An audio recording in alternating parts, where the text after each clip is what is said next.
everybody. We are back for another exciting week, and today is a special day because this is Dr. Briley. I am here today, and it is my birthday, so it's like a birthday edition. I got all dressed up for y'all and got all fancy for y'all, so it's like my, like a little birthday segment.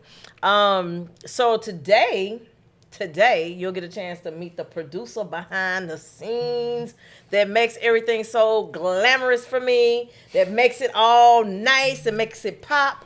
But you'll get a chance to meet him today, and he's here with us, and he'll introduce himself.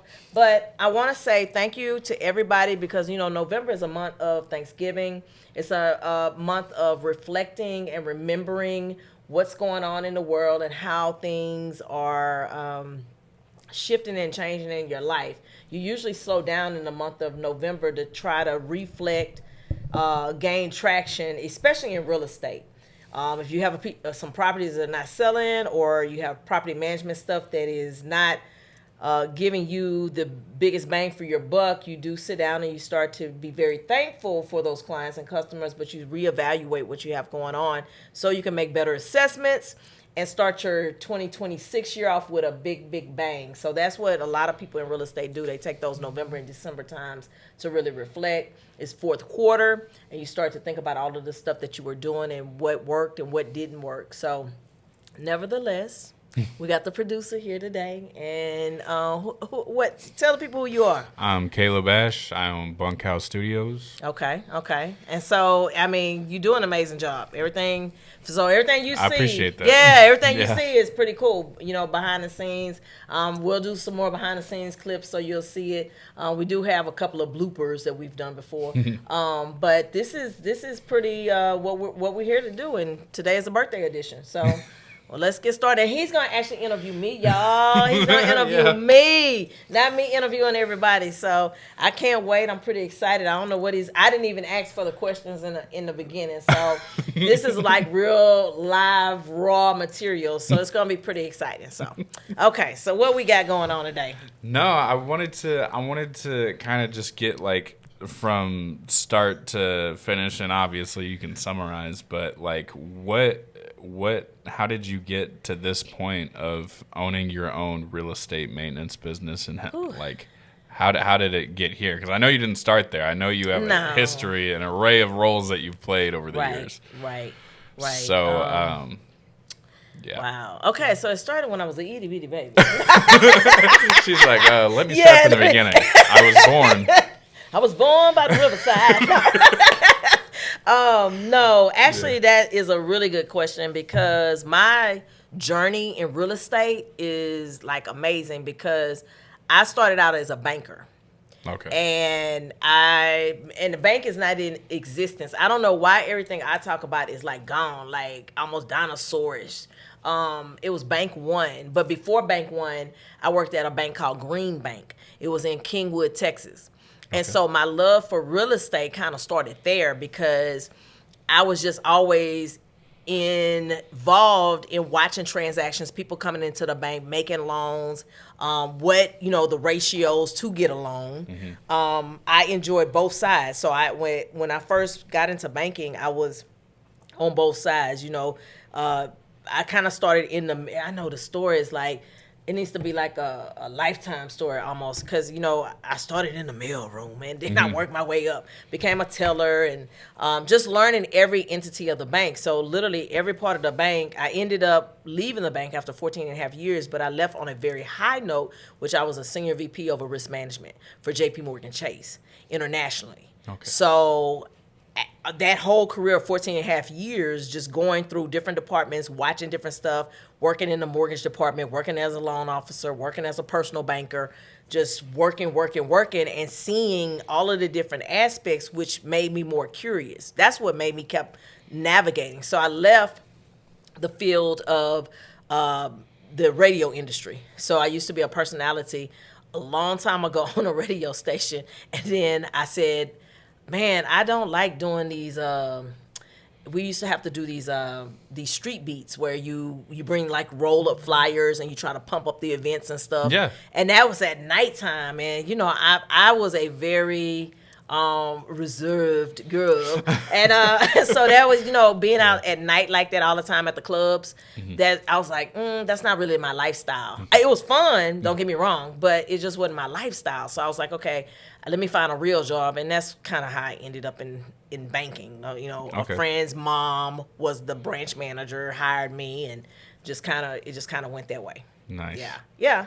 And it's interesting too, because you know how like when you have a love for something, you continue to like add to it. Like you keep adding to it. Like when you love something. So it started watching HGTV at home on TV, keeping it on that channel all day long. And it just kind of morphed into, this. It's like it becomes more of an interest of yours than it is work. Right. Yeah. Right. And it's like I was making money doing it, like in the banking world. And then I was like, so you mean to tell me some people own mortgage companies, like regular people, you don't have to be a bank. So I ended up owning my own mortgage company for a little while. That was way, way back. That's when you could be a real estate agent and you could have a mortgage company. So those was like, those are like dinosaur times. I'm telling my age, kind of. So, and I was a realtor at one point in time in my life as well, just like Austin. Yeah. So that was early on? Yeah, that was early on. That was in my early I was like in my early 20s. I was pretty like a real go-getter. Like I'm still a real go-getter, right? With all the multiple things that I still do and still have my hands to. But that's what I did. And I had that mortgage company. Well, I had, so it would become a conflict of interest when you were working for a banking institution and then trying to do real estate or own a mortgage company. So eventually I had to leave the bank. Okay. Yeah, I had to leave. So there was a conflict of interest as far as like maybe getting loans for certain clients. Yeah, because how can I get a loan for a bank and do what they need me to do and then try to pump up my own business on the side? It's a conflict of interest. So basically, when I was in that industry, you sign a confidentiality form, a conflict of interest, and then you don't, do business in that entity for, I think it was like a year. I want to say, maybe it was 2 years. Something crazy. I don't even think they do that no more. Like when a person leaves the entity, because what it is, they don't want you to take their clients. So if you leave, got you, a non-compete clause, correct, kind of thing. Correct. Okay. So they don't want you to take. So if you're in that field, say mortgage industry or anything in that field, they don't want you to leave and then take their clients later. So I think it was like 2 years. I don't even think they do that no more. I really don't. I think it's harder to. What happens is that people were fighting it in court and winning, and so it's kind of like legally it's hard to hold up. Right? Because how are you gonna stop me for 2 years? Like and it doesn't mean that I'm taking your clients. So, but because I'm an older person in this industry. Back then, nobody fought it. Like it was like it was just like the said of the rule. Kind of like back then when you walked into a bank, it was like a library almost. The wood around. I mean, it was just really you didn't go to a bank looking any kind of way. You always presented yourself. I remember we only had to wear suits. Like you could go into a bank now. And they're not wearing just like this.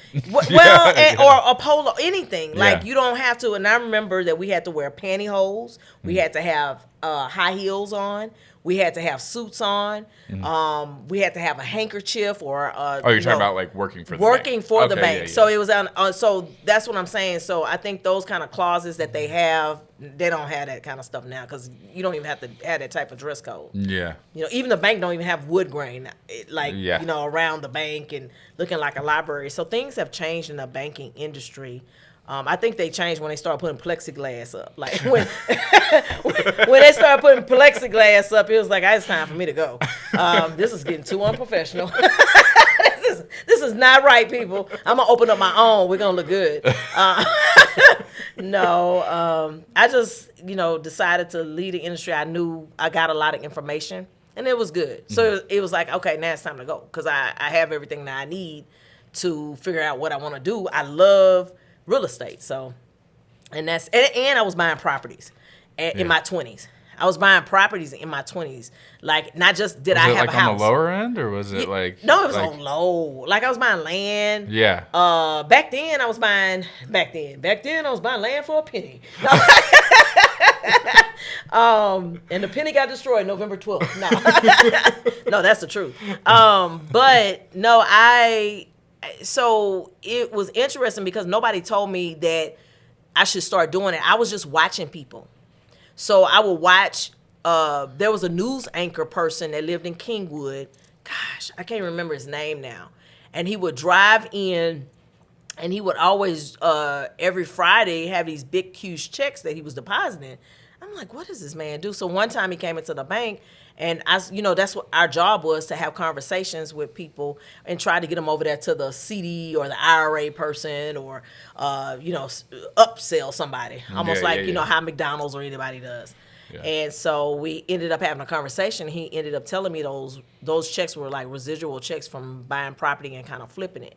And I was like, so I got interested in that. I started watching. He was a news anchor. I think it was like on 26, Fox 26, or maybe it was Channel 2 or something. And he lived in Kingwood, and that was the first branch that I worked at, was Kingwood, and I learned so much. So much. So much. And what happened with that was it enhanced where I'm at today, because it made me start buying properties. I didn't know what I wanted to do with them. I just was buying them. I was like, okay, how much is that? And it wasn't like working in the bank, I was making so much money. Yeah. I was really saving my money to try to navigate to have more, but I didn't even know what more was, but I know I wanted more. That's literally, I didn't even know what more. Start. Yeah, I was like, I didn't know what that mean literally, but I knew that I saw somebody. I liked the car that he was driving. I liked that check that was coming in. And I'm like, okay. And not only that customer, there was other customers just like that. So that intrigued my mind to say, wait a minute, something good is going on. I want a part of this pie. So it just kind of navigated to that, like, boom. In my 20s, I bought, 9 pieces of property, or it was like 8 or 9. I was buying property before I even married my husband back then. So I had already accumulated properties and buying properties in my 20s before I even got married. Yeah. So then I was big on, once I did get married, we need a house. So I was real smart. I stayed with my parents. Well, I moved. I did leave, but I came back. I'm like, can I stay here? I'm gonna stay here with y'all, and I'm gonna rack my money up, and I'm gonna keep buying properties. And that's what I did. And that's kind of like how I got here. For real. So, I mean, I'm sure it wasn't a common idea back then either. Nobody was teaching me either. Like, I didn't have anybody. I was just watching people. And I love to watch. I guess Scorpios love to watch people. We are the most people-watching kind of people. We will sit there and analyze and watch you to see if you can work well with me. But that's kind of where it was. I was watching people. I was watching how they navigate, and I was watching how, not stalking, because you can't go back then. I don't know how it is in banking now. You couldn't just go into somebody's account. They actually, when they present something to you, you can go into their account, deposit it, withdraw, or whatever. But when I start seeing 2 million, 3 million, 4 million, 5 million, I'm like, wait a minute, what do you do? Like, what? Yeah. Because that's what I want. Yeah. Right, let me pay attention. And nobody was teaching that. I didn't go, I graduated from Aldine High School. Aldine High School, y'all. And my graduating class was like 2,400 or 2,500. You didn't graduate? I did. Oh, you did? I graduated. Okay. I graduated from Aldine High School. I'm sure I heard that. No, I graduated. Graduated from Aldine High School, and it was my graduating class was like 2,300 or 2,500. That's a lot of kids graduating. I don't even think that is the graduating. I can't even say it. Did I graduate? Did I? Go check the records. No, I did. My name is out there. I did. I'm on the wall in Aldine still, because they have the wall for everybody that graduated. But yeah, nobody was teaching that. The only thing that they was coming to us in high school back then was Army, Navy, military.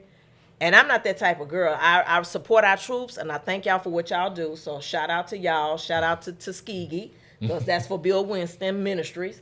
But as far as me doing that, that wasn't my life. You know, I didn't feel like I'm the girl to be cooking or cleaning or going out on the battlefield or I just that wasn't just my, and a lot of it was geared toward that. Like they will actually come daily to our campus to recruit because they know we were 18 getting ready to go. And back then Aldine wasn't a bad area.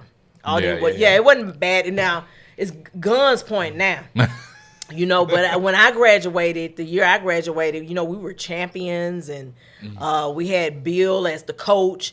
I mean, we was going to the stadium and stuff. We was like rocking it back then. So as far as anything, I think, you know, they didn't teach us that kind of stuff.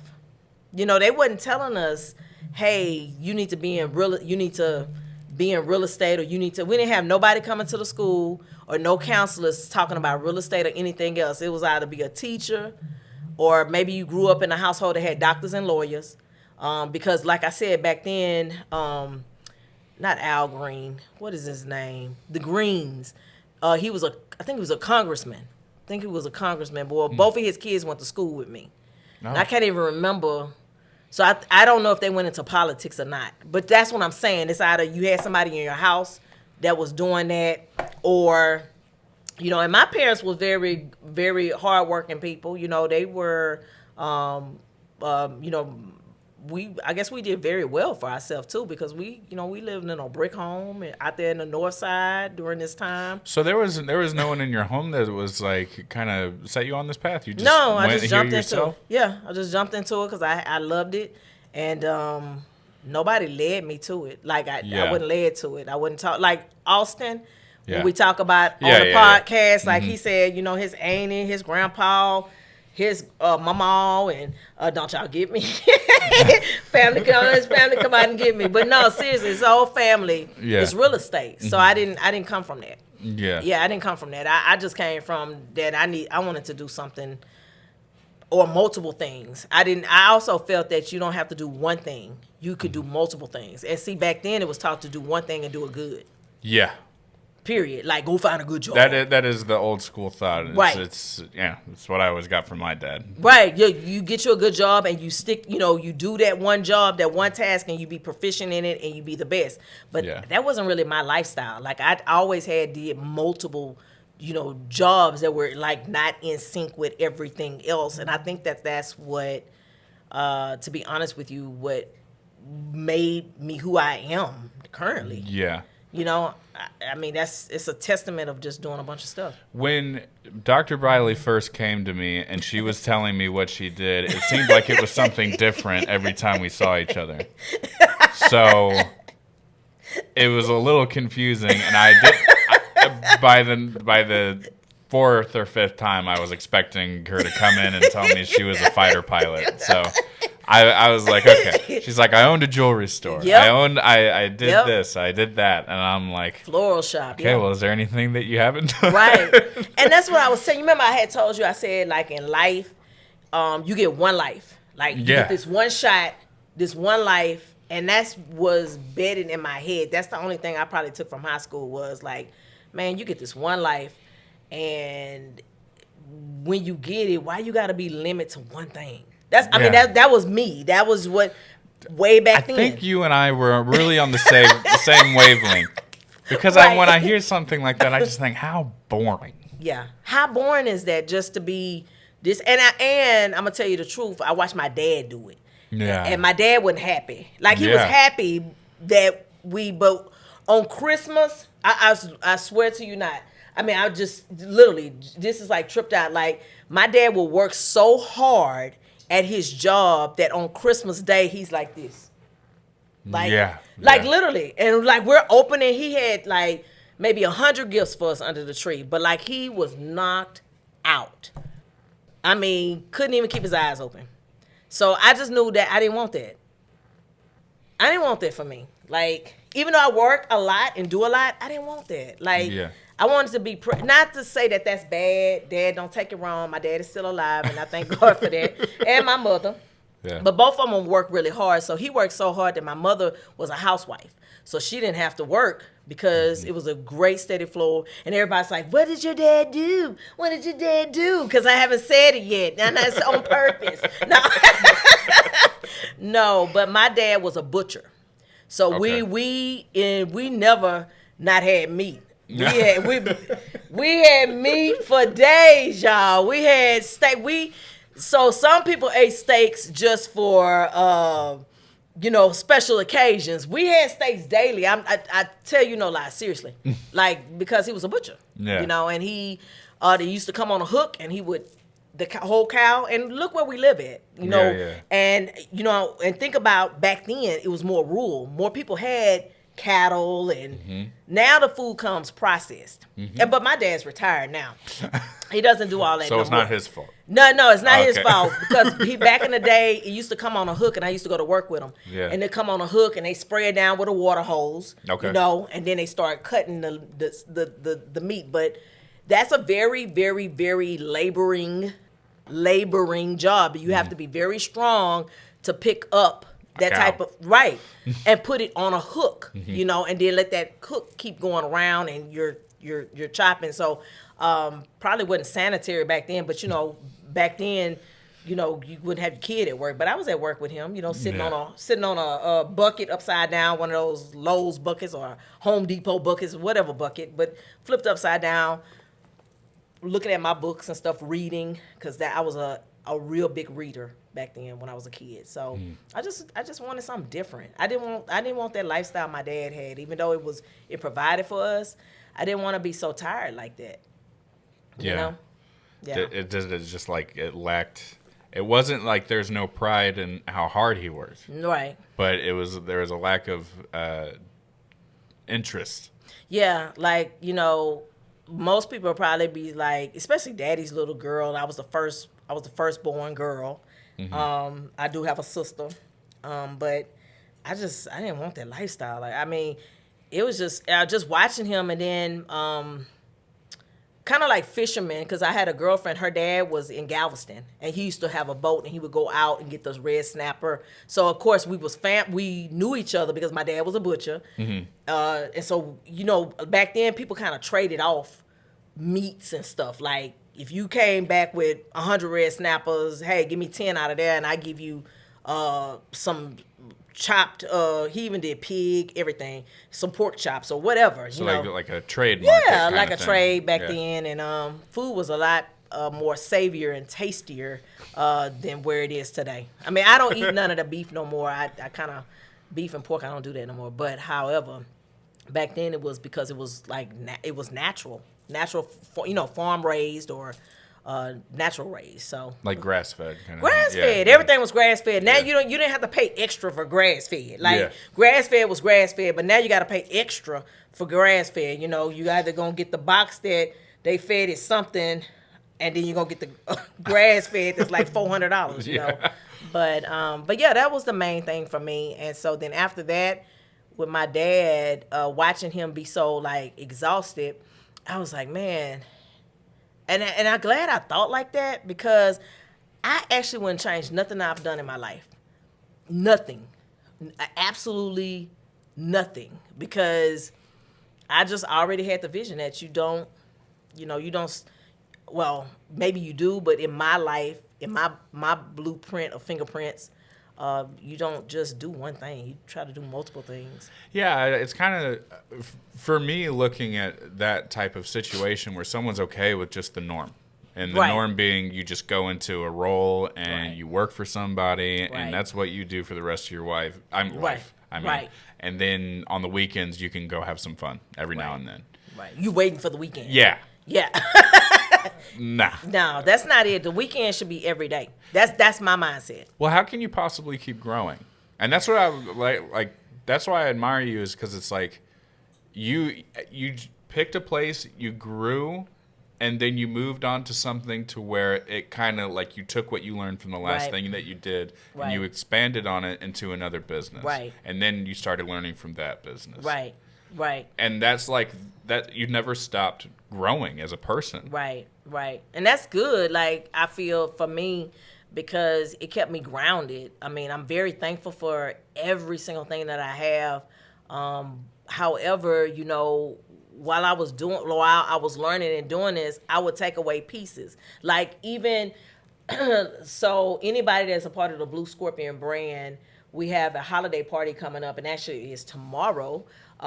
It's a holiday party, but every single thing that I took from stuff is that when I used to go to holiday parties back then, you didn't want to go. Like, you didn't want to go. I mean, because you've been with these people that are backstabbers at the corporate America. You didn't want to go. At this business that you work for. Business, and then I'm supposed to go to an after-hours holiday party with you, smile with you, meet your husband and wife, and I really don't care about you like that because I never went to one of those parties. Right. Ever. What is it? Ever. Ever. But you see what I'm saying? Yeah. Yeah, and so when I created our holiday parties for BlueScorpion, the BlueScorpion brand, I took that in mind because I want to learn people and their families. I want it to be a great environment. And at our holiday parties, we do big giveaways. Like, you might be going to Hawaii. I'm just being honest. We do big giveaways. And I always thought that was good and key for people because you have to have a sense of thankfulness, genuine, not just you doing a holiday party because it sounds good and it's a tax write-off. You know, you do it genuinely and you sow these seeds into the earth for real. It didn't even cross my mind that it was a tax write-off. Yeah, it's a tax write-off. That's good. That's good to know. It's a tax write-off.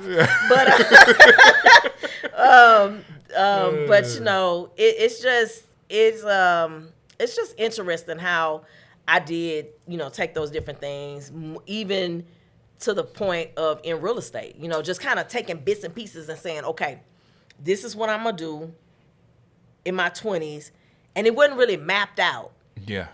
If I had a mentor back in my 20s that could have just took me under the wing, I wouldn't have had so many bumps and lumps and trying to figure it out. It would have just been smoother, but it wasn't nobody. I mean, it wasn't nobody really out there. And you really, back then, you didn't have social media where you could reach out to people and say, can you be my mentor?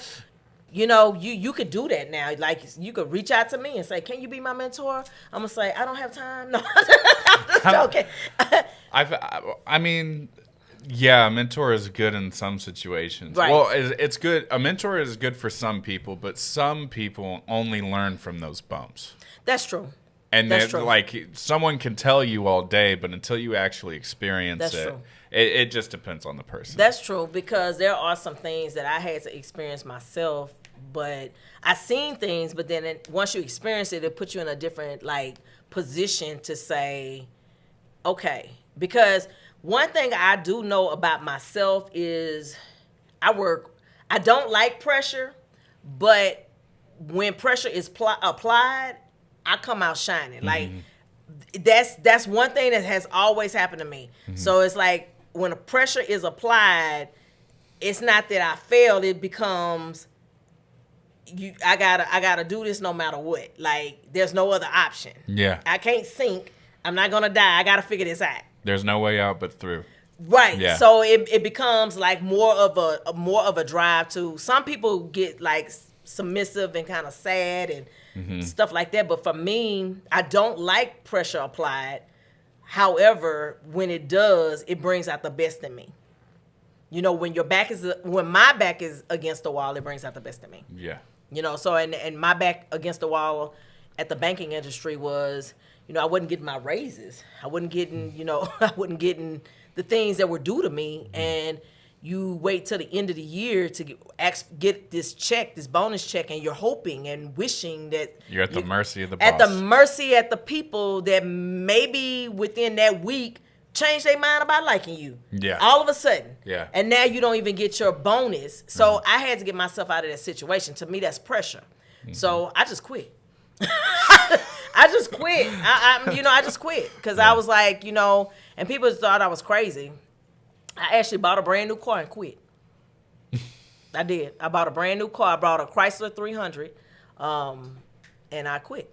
And that was the end of that. And I jumped from different little jobs, and and they wasn't in real estate, but I jumped from different little jobs because I felt like I had to take a risk on myself. So this is for my own interest. At one point, were you doing radio? Oh, man, that was like 18, 19, 20, 21, and 22. I think I stopped at 23 years old, maybe about 23. I had gotten to banking around the exact same time. So actually, radio came first.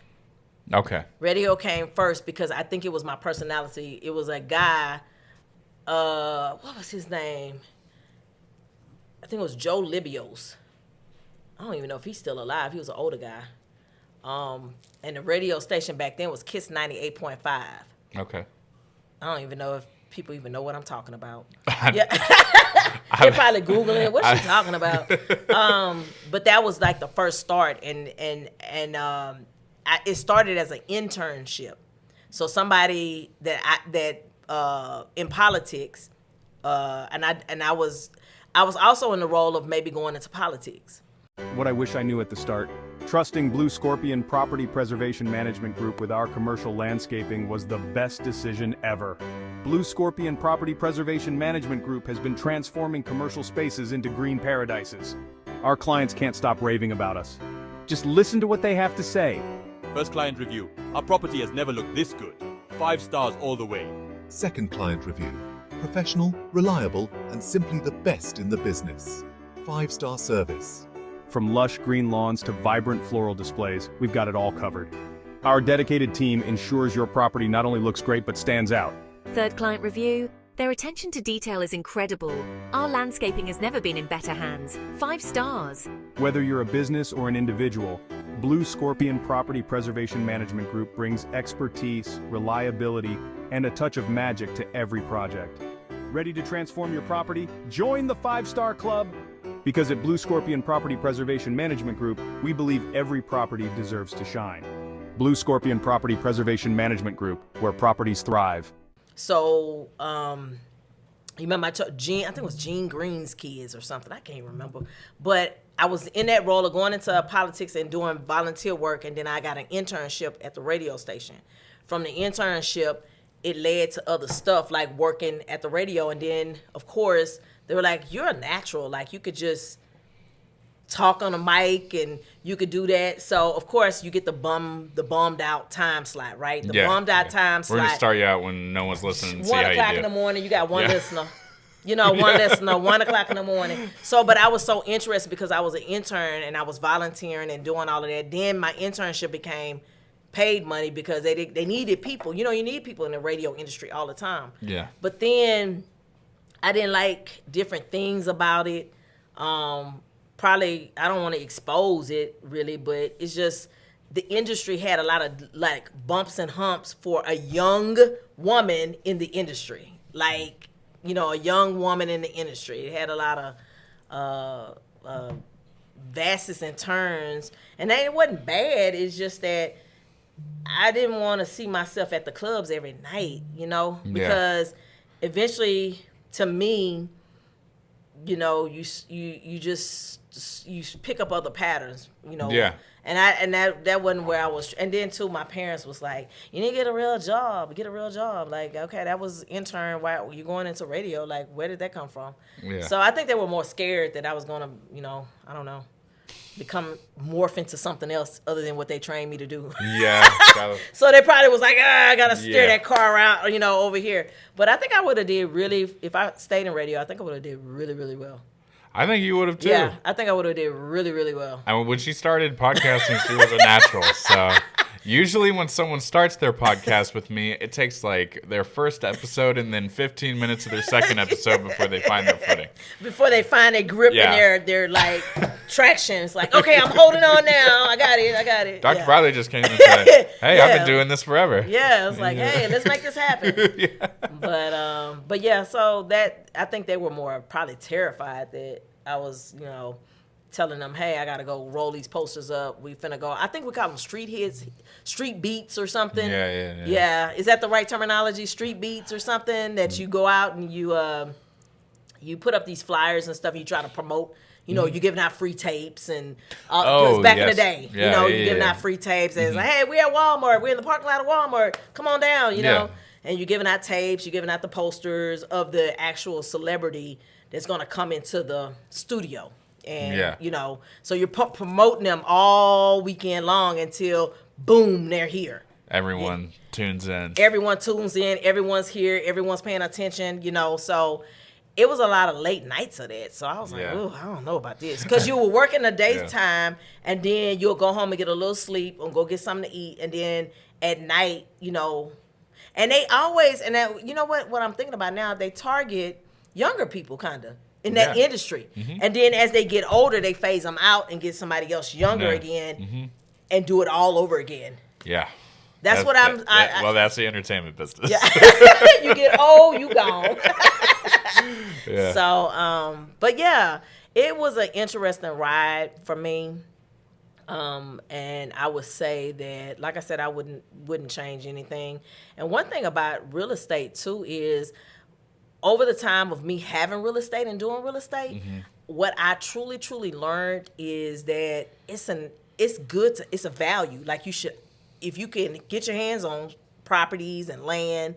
I mean, I remember getting my second house. I sold a lot of the land that I had before I even got married to help with the second house that I got.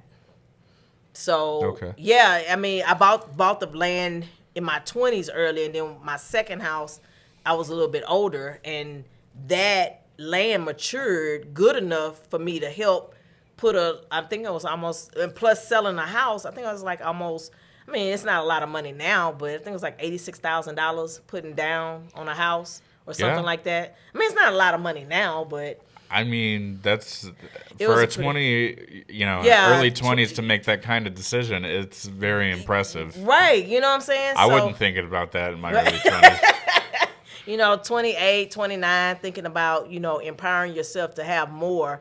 That has, like, truly been my goal.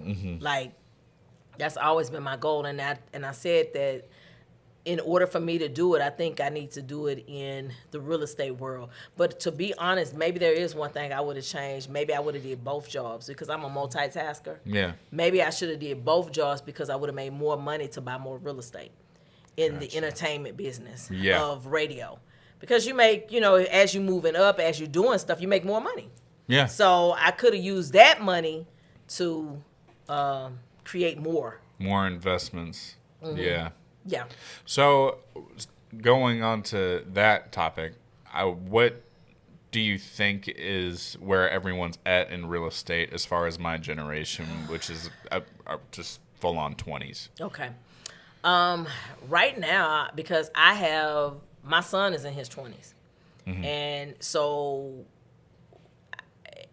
I installed in him what I did. So he bought his first piece of land when he was 16. Awesome. You see what I'm saying? Yeah. And then another one when he was 18. Yeah. So with my help. So I was just trying to gear it early in him.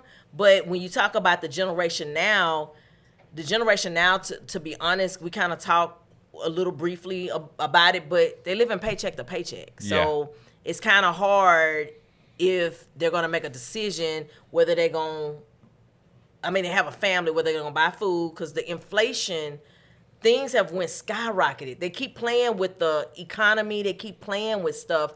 And I had heard, which I don't know if it's going to happen, but I had heard that there's going to be a 50-year mortgage now. Our president is looking to increase to, and this is not a politics show, so don't be coming to me in the comments. I'm just giving facts. You can Google it. But he's thinking about making a 50-year mortgage loan. Yeah. For me, my personal opinion is, and this don't have nothing to do with like politics. My personal opinion is I have the mindset of always trying to help people pay things off. Yeah. Like, I don't know, but I don't know his mindset on it, but maybe he's thinking that this is the only way to get people in. But for me, my mindset is if we got to increase from a 30-year mortgage, because that's where it's at now. That's the longest term is 30. And I have heard some people do 35, but 30 is like the the term. Yeah. But if we're 30-year going term. from 30 to 50 years, that means if somebody got their house at 1 year old, nobody's getting a house at 1 year old. If you got a 50-year mortgage, say if the kid is 1 year old, now the house will get paid off in 50 years. They'll get paid off in 50. Okay? You see what I'm saying? Yeah, yeah. So if you still got a mortgage on a 50-year and you're getting seasoned where you're going to, and I'm going to tell y'all something, y'all, don't y'all come for me.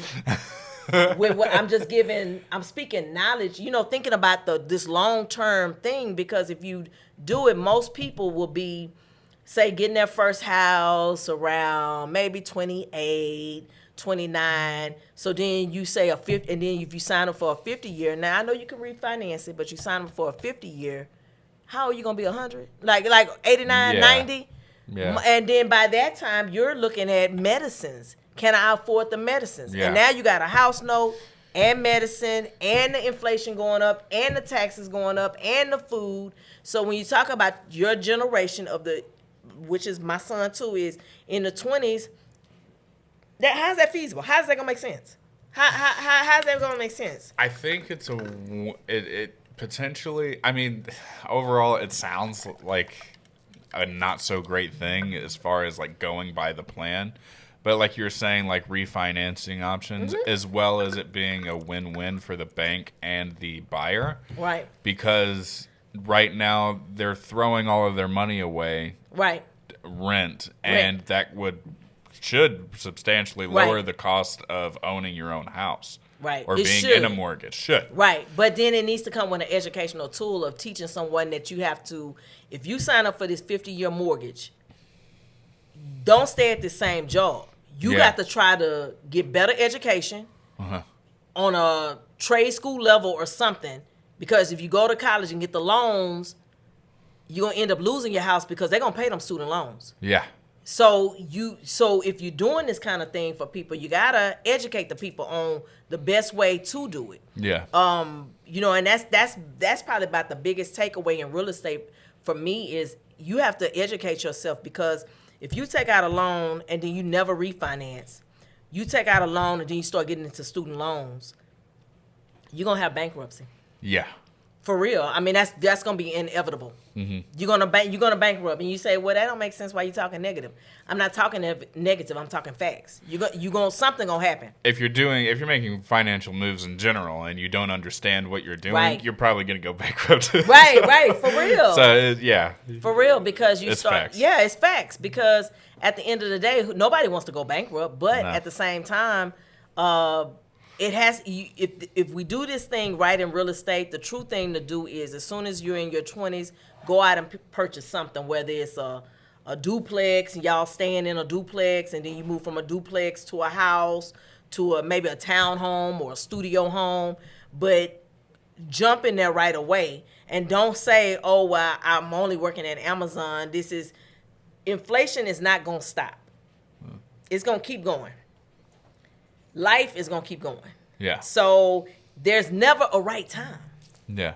There's never a right time. So, but a lot of people always tell me, I'm waiting for the right time. Wait. It's like having kids. There's not going to be a perfect time to have a kid. Yeah, so It's it's not like, going to be a perfect time to financially, invest in something. right. Because, at the end of the day, if something does happen, at least you have that asset that you can sell. Yeah. You can sell, and you can reevaluate and reassess and have some revenue from reevaluating and reassessing. Or maybe they even have an idea down the line when they have more options open to them to start a business on that land, or to potentially build their house on that land. Right. It just depends. Like, you have to be building towards something, even though you don't know what you're building towards yet. Right.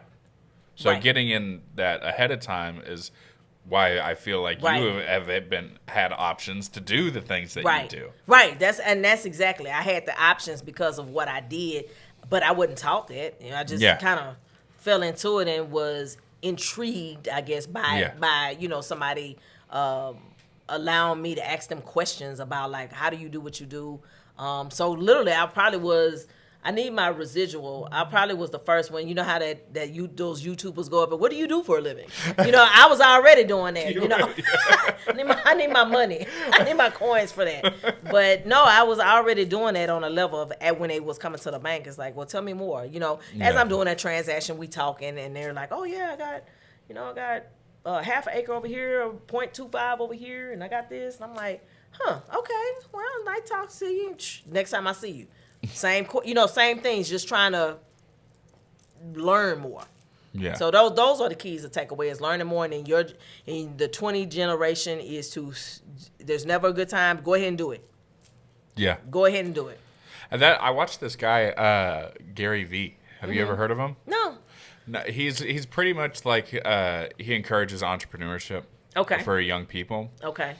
But he always makes a good point. It's like you can mess up through all of your 20s and be fine. Oh yeah.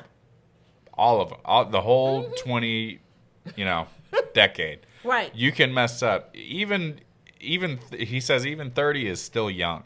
Right. So you can really build everything back after your 30s even. Right. That's true. So I've also heard this other guy. I forget his name, but he always talks about things being risky. Mm-hmm. And it's good to take risks. It is. Because not taking risks is just as risky as taking risks. Right. Eventually you get to a point where it leads to nothing. Nothing. I was just going to say nothing. It leads to nothing. It makes you sad, and it makes you feel like you have no more time here. Yeah. At least you tried. If you fail, Right. at least you tried. At least you tried. Yeah. Yeah. And that's always been my mindset. Like, I'm going to do this. If it fails, I owned a jewelry store, a floral shop. Gosh, you name it. But I was like, I wanted more as far as entrepreneurship or whatever it needed to be. Mm-hmm. But you got to take a risk on yourself. Mm-hmm. You got to. You got to, because you get to the end of your life. And I said, you know what? That probably was the example of my father when I told you that he was just so exhausted. And then one day I did ask him, I said, do you like what you do? And my dad said no. And I said, then why you do it? He said, because I got kids and I got to pay bills and I got a wife. Yeah. And I'm like, ooh. You know what I'm saying? Yeah. It wasn't like he didn't say he loved me or he didn't love my sister, he didn't love my mom, but he said he got to do it. And that's like, that hit hard. Like, I think the old school way of thinking like that is just they don't like what they do, but they have honor in providing for the family. Correct. And they're willing to do whatever that takes whatever to do it that. takes to do it. Mm-hmm. And that's exactly what he did. And then I was like, wow. So it just made me Which is reflect honorable. back. It's very honorable because that's a sacrifice. That's a big sacrifice to get up every single morning to do something that you got into because it was paying the most at the time that you did in your era of 20s, of his era of 20s. Mm-hmm. It's paying the most. It was a great job, and you get bonuses and raises, and then you think like, I don't really like this, but I do it. Mm-hmm. So to hear that from his mouth, I was like, oh crap, no, I need to figure out what I want to do, and I want to do whatever I do, I want to like it, and if I don't, I'm gone. I'm not gonna let, I would watch him having to ask somebody, can he take off? Like, what?